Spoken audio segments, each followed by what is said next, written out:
Good morning students. இந்த வாரம் நம்ம சில யோகாசன பயிற்சிகளை பார்க்க போறோம். எந்த ஒரு ஆசனத்தையும் ஆரம்ப கால கட்டத்தில் நம்ம பயிற்சி செய்யும் போது கண்டிப்பா அது நமக்கு ஸ்திரமாகவும் சுகமாகவும் இருக்காது. கண்டிப்பாக வலி நிறைந்ததாக தான் இருக்கும். ஆனா தொடர்ச்சியாக நீங்க பயிற்சிகள் செய்ய செய்ய கண்டிப்பா அந்த வலி குறைஞ்சு அந்த ஆசனம் உங்களுக்கு ரொம்ப கம்ஃபர்டபுளாகவும் ரொம்ப ஸ்டெடியாகவும் மாறும். ஸோ அப்போ அந்த ஆசனம் உங்களுக்கு கம்ஃபர்டபிலிட்டியா உங்களுடைய கைவரப்பட்டிருக்கு அப்படின்னு சொல்லிட்டு அர்த்தமாகுது. அது மட்டும் இல்லாமல் அந்த ஆசனங்களை நீங்க செய்யும் பொழுது வலி குறைவா நீங்க உணர்றீங்கன்னா அப்போ அது சம்பந்தப்பட்ட உள்ளுறுப்புகளும் தசை மண்டலமும் நரம்பு மண்டலம் மற்றும் எலும்பு மண்டலங்கள் வலிமை அடைந்ததா அர்த்தம் கொள்ளப்படுது. அதனால ஆசனங்களை செய்யும் பொழுது முதல்ல ஆரம்பத்துல லேசான வலி இருக்கத்தான் செய்யும். செய்ய செய்ய உங்களுக்கு வலி போகும். ஏன்னா அதனுடைய சம்பந்தப்பட்ட உடல் உறுப்புகள் வலிமையாகுது. சரி, வாங்க இன்றைய பயிற்சிக்குள்ள போலாம்.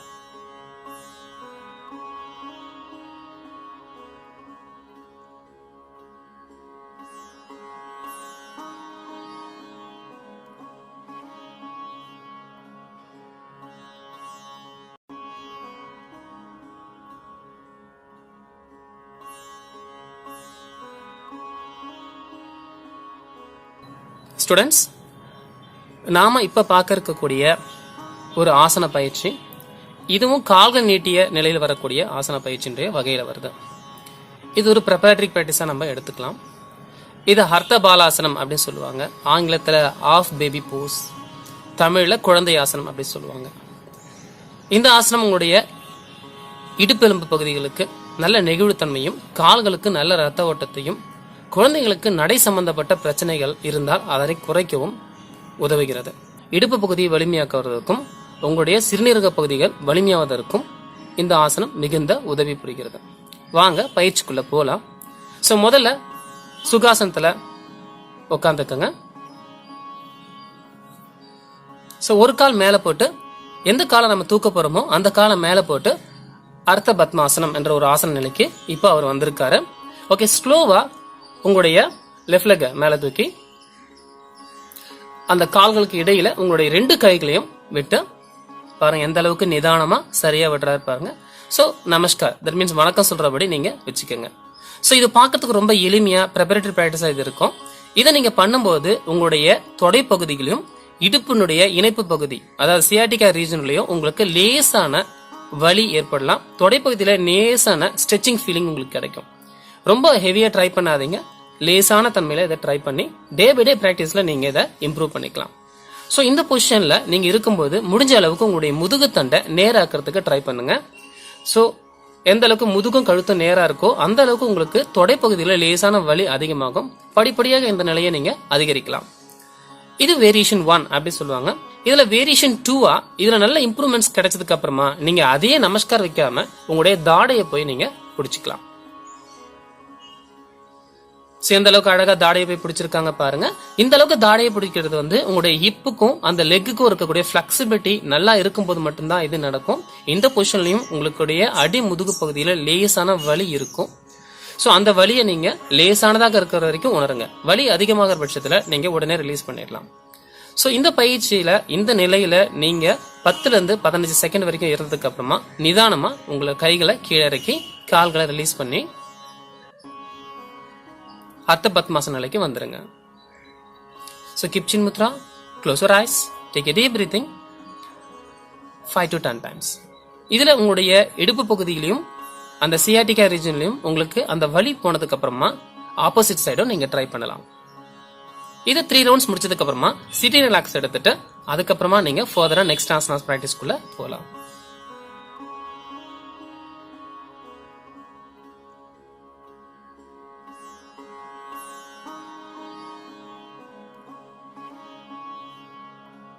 ஸ்டூடெண்ட்ஸ், அடுத்ததா நாம பார்க்கக்கூடிய ஆசனம் பாலாசனத்தினுடைய செகண்ட் வேரியேஷனா வரக்கூடிய ஒரு ஆசனம்.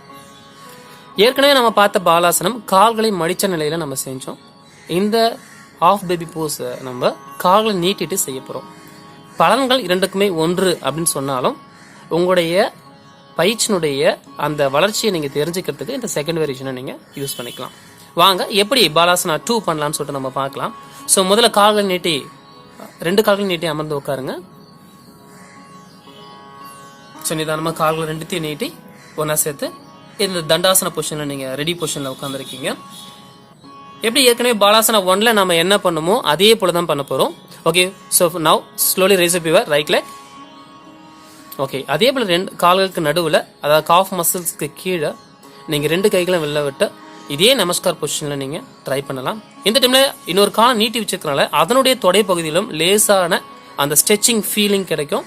ஸோ இந்த இடுப்பு பகுதியில் லேசாக ஸ்ட்ரெச் ஃபீல் கிடைக்கும். ரெண்டு கால்களுக்குமே உங்களுக்கு ஒரே நேரத்தில் அந்த ஸ்ட்ரெச்சான ஒரு ஃபீல் கிடைக்கும். இது அந்த பகுதியினுடைய ரத்த ஓட்டத்தினுடைய தடைகளை நீக்கி உங்களுக்கு கால்களுக்கு நல்லா ரத்த ஓட்டம் சென்று வர்றதுக்கு உதவி புரியும். இந்த பொசிஷனில் நீங்கள் நமஸ்காரம் வைக்கலாம். உங்களுக்கு இந்த ப்ராக்டிஸ் ரொம்ப ஈஸியாக போகுது. நீங்கள் அதை உங்களுடைய தாடைகளை பிடிச்சிட்டும் நீங்கள் இந்த பயிற்சியை பண்ணலாம்.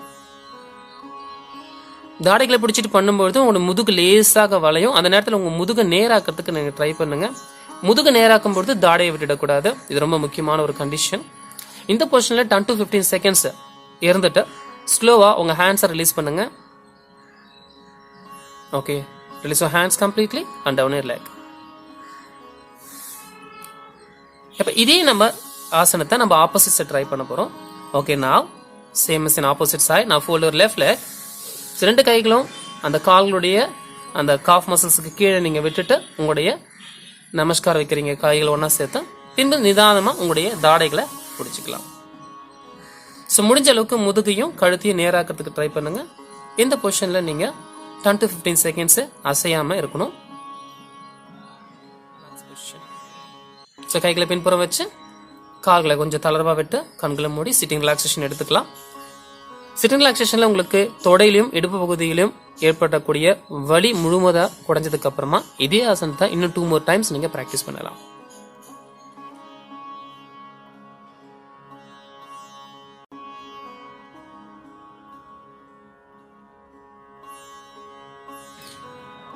ஸ்டூடெண்ட்ஸ், நம்ம அடுத்ததாக பார்க்க இருக்கக்கூடிய ஆசன பயிற்சி ஆகர்ண தனுராசனம் என்று அழைக்கக்கூடிய, ஆங்கிலத்தில் பவன் ஏரோ போஸ் என்று அழைக்கக்கூடிய ஒரு ஆசனத்தை பார்க்க போகிறோம்.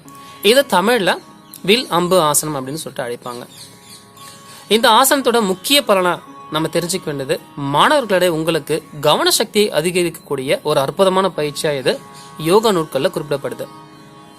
கூர்மையான உற்று நோக்கல் திறன், கவனசக்தியை ஒருமுகப்படுத்தக்கூடிய திறன் மற்றும் ஞாபக சக்தியை அதிகரிக்கக்கூடிய திறன், இந்த 3 திறன்களையும் உங்களுக்கு இது அதிகரிக்கும்.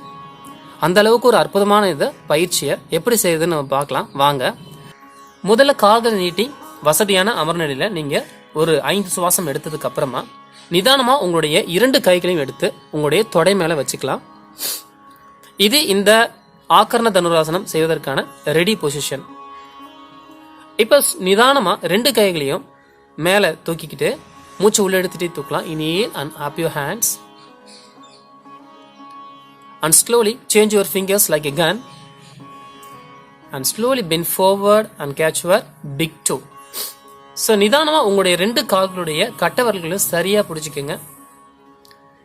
இப்போ நல்லா மூச்சு உள்ளே எடுத்துக்கிட்டே உங்களுடைய வலது காலை மட்டும் மேலே உயர்த்தலாம்.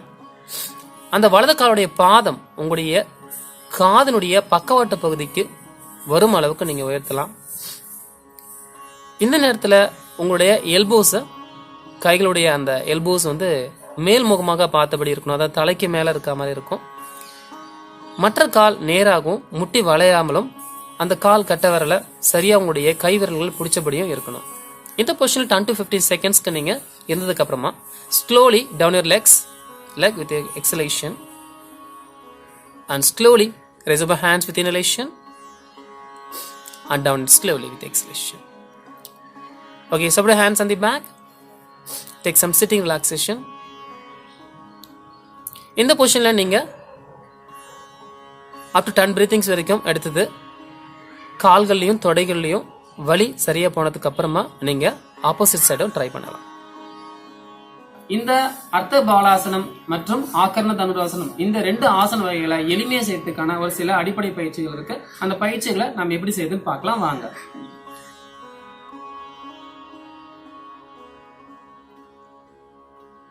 ஸ்டூடெண்ட்ஸ், நாம இப்ப பார்த்த ஆகர்ண தனுராசனம் மற்றும் அர்த்த பாலாசனம் என்ற இந்த 2 வகையான ஆசனங்களை நீங்க எளிமையாக செய்வதற்கான சில அடிப்படை பயிற்சிகளை நம்ம இப்ப பார்க்க போறோம். Sitting and flying and betting butterfly, இந்த 3 வகையான பட்டர்ஃப்ளை சீரிஸ் பிராக்டிசஸ் இதற்கு ரொம்ப ரொம்ப உதவி புரியா இருக்கும். வாங்க அந்த பயிற்சி எப்படி செய்யுதுன்னு எளிமையாக பார்த்துடலாம். Okay, first come into butterfly pose, that means sitting butterfly posture. So இந்த போஸ்டர்ல நீங்க fingers லாக் பண்ணி toes கேட்ச் பண்ணி ஓகே ஸ்ட்ரைட் அப் கம்ப்ளீட்டா ஸ்ட்ரைட் பண்ணி உங்களுடைய 2 கால் முட்டியையும் தரையில தொடுறதுக்கு நீங்க ட்ரை பண்ணி அப்படியே ஹோல்ட் பண்ணுங்க. So up to 10 to 15 seconds வரைக்கும் இதுக்கு ஹோல்ட் பண்ணீங்கன்னா உங்களுடைய தொடை பகுதியிலுடைய அந்த தசைகள் நல்லா நீட்டு வைக்கப்பட்டு இதன் மூலமாக நீங்க அர்த்தபாலாசனம் மற்றும் ஆகர்ண தனுராசன பயிற்சிகளை எளிமையாக செய்யறதுக்கு உதவி புரியும். இது மட்டும் இல்லாம ஃபிளையிங் பட்டர்ஃபிளை கூடிய இந்த பயிற்சியும் நீங்க 10 to 20 செக்ஸ் நீங்க கொடுத்தீங்கன்னா கண்டிப்பா உங்களுக்கு ஹிப் ரீஜன்ல நல்ல எலாஸ்டிசிட்டி கிடைச்சி இதன் மூலமா உங்களுக்கு இந்த ஆசனங்களை நம்ம நல்லா செய்ய முடியும். Okay, stop the movement.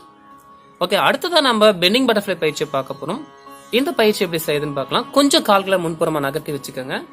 ஏன்னா முன்புறம் குனியும் பொழுது எல்லாராலையும் எளிமையா குனிய முடியாது. உங்களால முன்னாடி குனிஞ்சு உங்களுடைய நெற்றி பகுதியை கால் கட்டவரில் தொடும் பொழுது உங்களுக்கு அது வசதியா இருக்கணும்னா கொஞ்சம் கால்களுக்கும் தொடைக்கும் நடுவில் ஒரு நல்ல ஒரு கேப் இருக்க மாதிரி பார்த்துக்கோங்க. Okay, now exhale down and touch your forehead on the toes or floor. முதல் ஆரம்பத்தில் நீங்க கால் கட்டவரல் மேல உங்களுடைய நெத்தியை தொடுங்க. போக போக நல்ல ஃபிளெக்சிபிலிட்டி இன்க்ரீஸ் ஆகும்போது நீங்க அதை தாண்டி தரையை வந்து தொட முடியும்.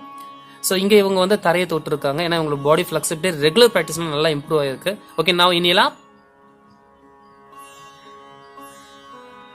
Exhale down. பாருங்க எந்த அளவுக்கு நல்லா ரோயட் அப் வந்து ஸ்டிச் கொடுத்து அதுக்கப்புறமா தரையை போய் தொடுறாங்க. இனிலா எக்ஸேல் டவுன். இது போல நிதானமா நீங்க இந்த பயிற்சியை ட்ரை பண்ணணும். இனிலா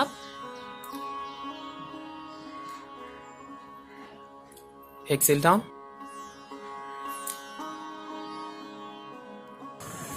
என்ன ஸ்டூடெண்ட்ஸ், இந்த வார பயிற்சியில் இருக்கிற இந்த 2 ஆசனங்களையும் அதுக்கு சம்பந்தப்பட்ட உடல் தளவு பயிற்சிகளையும் பார்த்தீங்களா? கண்டிப்பாக இந்த ஆசனங்கள் உங்களுடைய இடுப்புகளுக்கும் கால் பகுதிகளுக்கும் வலிமையும் ரத்த ஓட்டத்தையும் அதிகரிக்கக்கூடிய பயிற்சிகள் தான். அந்த பயிற்சிகளை தொடர்ச்சியாக செய்யுங்க. முதல் ஆரம்பத்தில் வலி இருக்கும், போக போக அந்த வலி குறைஞ்சு அந்த ஆசனம் உங்களுடைய உடல் உறுப்புகளை வலிமையாக்கும். அதனால் பயிற்சிகளை விடாமல் செய்யுங்க. நன்றி, வணக்கம்.